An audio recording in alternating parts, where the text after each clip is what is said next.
Why did the United States attack Libya, Iraq, Afghanistan, and Yemen? Why are U.S. operatives helping to destabilize Syria?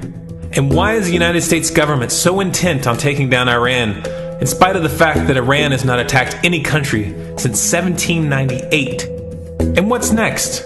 What are we headed for? When you look at the current trajectory that we're on, it doesn't make any sense at all if you evaluate it based on what we're taught in school. And it doesn't make any sense if you base your worldview on the propaganda that the mainstream media tries to pass off as news. But it makes perfect sense once you know the real motives of the powers that be. In order to understand those motives, we first have to take a look at history. In 1945, the Bretton Woods Agreement established the dollar as the world reserve currency, which meant that international commodities were priced in dollars. The agreement, which gave the United States a distinct financial advantage, was made under the condition that those dollars would remain redeemable for gold at a consistent rate of $35 per ounce. The United States promised not to print very much money, but this was on the honor system, because the Federal Reserve refused to allow any audits or supervision of its printing presses. In the years leading up to 1970, expenditures in the Vietnam War made it clear to many countries that the U.S. was printing far more money than it had in gold. And in response, they began to ask for their gold back. This, of course, set off a rapid decline in the value of the dollar. The situation climaxed in 1971 when France attempted to withdraw its gold and Nixon refused. On August 15th, he made the following announcement. I have directed the Secretary of the Treasury to take the action necessary to defend the dollar against the speculators. I have directed Secretary Connally to suspend temporarily the convertibility of the dollar into gold or other reserve assets, except in amounts and conditions determined to be in the interest of monetary stability and in the best interest of the United States. This was obviously not a temporary suspension, as he claimed, but rather a permanent default. And for the rest of the world who had entrusted the United States with their gold, it was outright theft. In 1973, President Nixon asked King Faisal of Saudi Arabia to accept only U.S. dollars as payment for oil and to invest any excess profits in U.S. Treasury bonds, notes, and bills. In return, Nixon offered military protection for Saudi oil fields. The same offer was extended to each of the world's key oil-producing countries, and by 1975, every member of OPEC had agreed to only sell their oil in U.S. dollars. The act of moving the dollar off of gold and tying it to foreign oil instantly forced every oil-importing country in the world to start maintaining a constant supply of Federal Reserve paper. And in order to get that paper, they would have to send real physical goods to America. This was the birth of the petrodollar. Paper went out, everything America needed came in, and the United States got very, very rich as a result. It was the largest financial con in recorded history.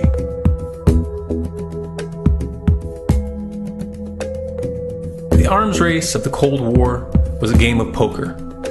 Military expenditures were the chips, and the U.S. had an endless supply of chips. With the petrodollar under its belt, it was able to raise the stakes higher and higher, outspending every other country on the planet, until eventually U.S. military expenditures surpassed that of all other nations in the world combined. The Soviet Union never had a chance. The collapse of the communist bloc in 1991 removed the last counterbalance to American military might. The United States was now an undisputed superpower with no rival.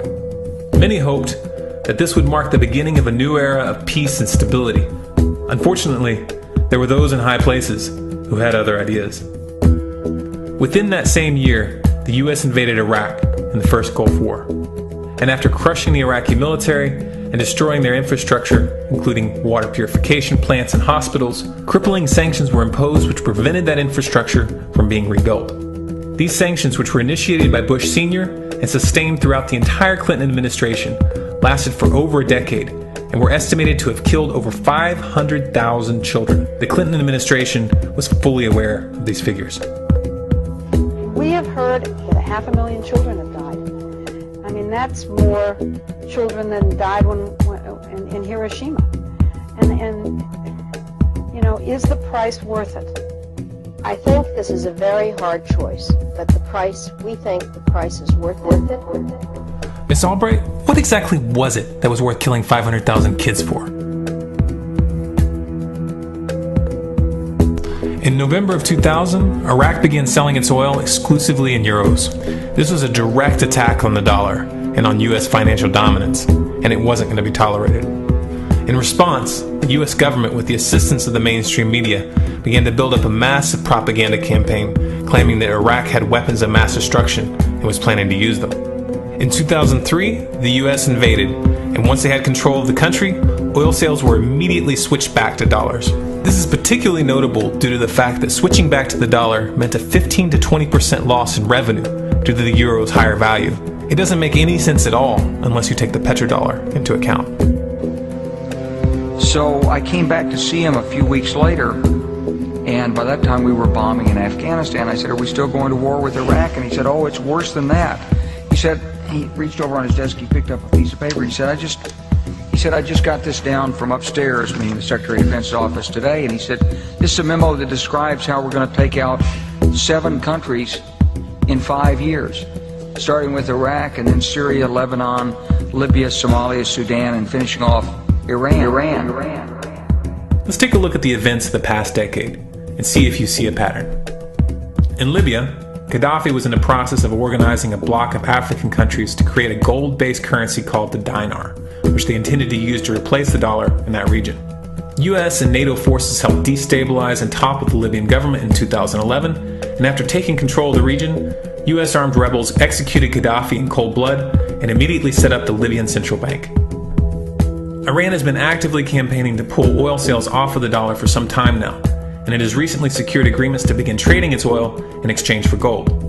In response, the US government, with mainstream media assistance, has been attempting to build international support for military strikes on the pretext of preventing Iran from building a nuclear weapon. In the meantime, they established sanctions which US officials openly admit are aimed at causing a collapse of the Iranian economy. Syria is Iran's closest ally, and they are bound by mutual defense agreements.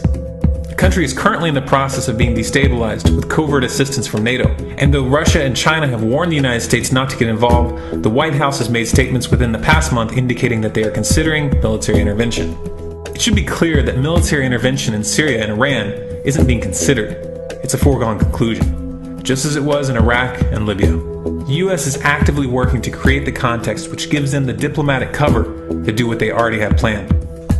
The motive for these invasions and covert actions becomes clear when we look at them in their full context and connect the dots. Those who control the United States understand that even if a few countries begin to sell their oil in another currency, it will set off a chain reaction and the dollar will collapse. They understand that there is absolutely nothing else holding up the value of the dollar at this point, and so does the rest of the world. But rather than accepting the fact that the dollar is nearing the end of its lifespan, the powers that be have made a calculated gambit. They have decided to use the brute force of the US military to crush each and every resistant state in the Middle East and Africa. That in itself would be bad enough, but what you need to understand is that this is not going to end with Iran. China and Russia have stated publicly and on no uncertain terms that they will not tolerate an attack on Iran or Syria. Iran is one of their key allies, one of the last independent oil producers in the region, and they understand that if Iran falls, then they will have no way to escape the dollar without going to war. And yet the United States is pushing forward in spite of the warnings. What we are witnessing here is a trajectory that leads straight to the unthinkable. It's a trajectory that was mapped out years ago in full awareness of the human consequences. But who was it that put us on this course?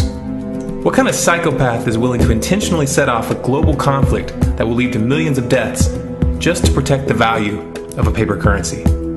It obviously isn't the president. The decision to invade Libya, Syria, and Iran was made long before Obama had risen to the national spotlight. And yet, he's carrying out his duty just like the puppets that preceded him. So who is it that pulls the strings?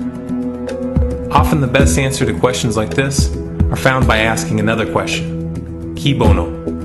Who benefits? Obviously those who have the power to print the dollar out of thin air have the most to lose if the dollar were to fall. And since 1913, that power has been held by the Federal Reserve. The Federal Reserve is a private entity owned by a conglomerate of the most powerful banks in the world. And the men who control those banks are the ones who pull the strings. To them, this is just a game. Your life and the lives of those you love are just pawns on their chessboard. And like a spoiled 4-year-old who tips the board onto the floor when they start to lose, the powers that be are willing to start World War III to keep control of the global financial system. Remember that when these wars extend and accelerate. Remember that when your son or your neighbor's son comes back home in a flag-draped coffin. Remember that when they point the finger at the new boogeyman, because the madmen who are running this show will take this as far as you allow them to. So how much time do we have left?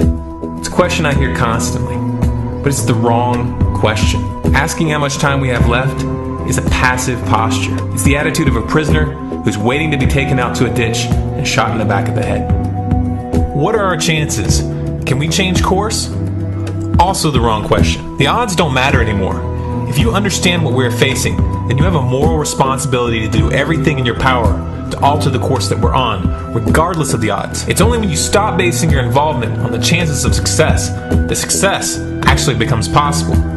To strip the ill-begotten power from the financial elites and to bring these criminal cartels to justice will require nothing less than a revolution. The government is not going to save us. The government is completely infiltrated and corrupt to the core. Looking to them for a solution at this point is utterly naive. There are 3 stages of revolution, and they are sequential. Stage 1 is already underway. Stage 1 is the ideological resistance. In this stage, we have to actively work to wake up as many people as possible about what is happening and the direction we're headed. All revolutions originate from a shift in the mindset of the population, and no other meaningful resistance is possible without it. Success in this stage of the game can be measured by the contagion of ideas. When an idea reaches critical mass, it begins to spread on its own and seeps into all levels of society. In order to achieve that contagion, we need more people in this fight. We need more people speaking out, making videos, writing articles, getting this information onto the national and international stage. And we especially need to reach the police and the military. Stage 2 is civil disobedience, also known as nonviolent resistance. In this stage, you put your money where your mouth is, or more accurately, you withhold your money and your obedience from the government, and you do everything in your power to bring the gears of the state to a halt. Practiced in mass, this method alone is often enough to bring a regime to its knees. However, if you fail at this stage, Stage 3 is inevitable. Stage 3 is direct physical resistance. Direct physical resistance is the last resort, and it should be avoided and delayed as long as possible. And it should only be invoked after all other options have been thoroughly exhausted. There are those who talk tough and claim that they will resist when the time comes. But what those people fail to realize is that if you are inactive during the first 2 stages and save your efforts for the last resistance, then you will fail. When the Nazis were moving door to door, dragging people out of their homes in Germany, that was the time to fight back physically. But due to the lack of ideological resistance and civil disobedience leading up to that moment, even an armed uprising would have likely failed at that point. An armed uprising can only succeed if the people have established an attitude of active resistance. And active resistance is only possible after their minds have broken free from the mainstream propaganda. If you want to fight back, it's now or never. You're not going to get another chance, and the stakes are far higher than they were in Nazi Germany.